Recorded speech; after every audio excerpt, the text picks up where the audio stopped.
Throughout the course, I've sprinkled in these little PMP coaching sessions. It's an opportunity for you and I just to talk bluntly and directly. So I'm going to share with you some real coaching advice that you need.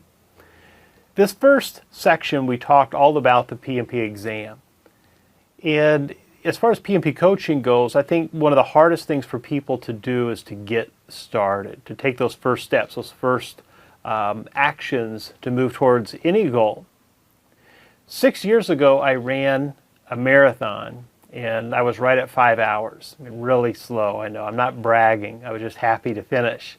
That was my 5th marathon that I'd done. And then I said no more. I was done with that type of workout. I'm too old for that, right?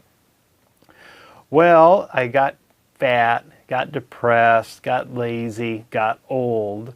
And 6 years, or actually 5 years later, I said, this is ridiculous. There's no reason why I can't do one more and get back in shape and to feel good in my life again.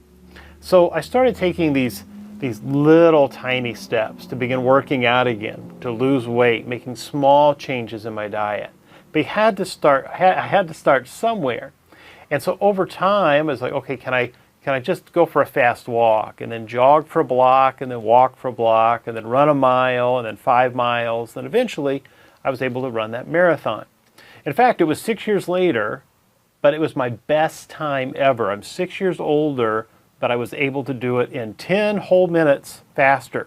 Now, to my credit, it was very windy and rainy on that day, and I think I still could have done better. So maybe I've got one more marathon in these legs. I don't know.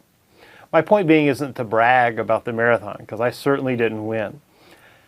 My point is that in order to hit that goal, I had to start somewhere, even if it was the tiniest step. So in these early sections, as we think about working towards passing the PMP, you have to start somewhere. You have to take some tiny steps and build on those. And what happens in our life, I think, is that as we create a little goal and we achieve that little goal, that gives us confidence then to create the next little goal and the next little goal and the next goal and the next goal. And then we get that momentum because we have confidence based on what we've already done that we can continue moving forward. So if you're ready to move into the next lecture, but you've not yet started your PMP exam application, the assignment for this lecture, I really want to encourage you to take some time to hop out there and do that. You will never pass the PMP if you don't apply for the PMP. So even if you go out there and all you do is enter your name and your address, at least you've started. Now you've got 90 days to complete it once you start. And I think that's very feasible for anyone to do. But you've got to take some concrete steps. So I want to give you that opportunity now. And when you're ready, let's move on and wrap up this section, and then we'll get into some new material. So I'll see you real soon.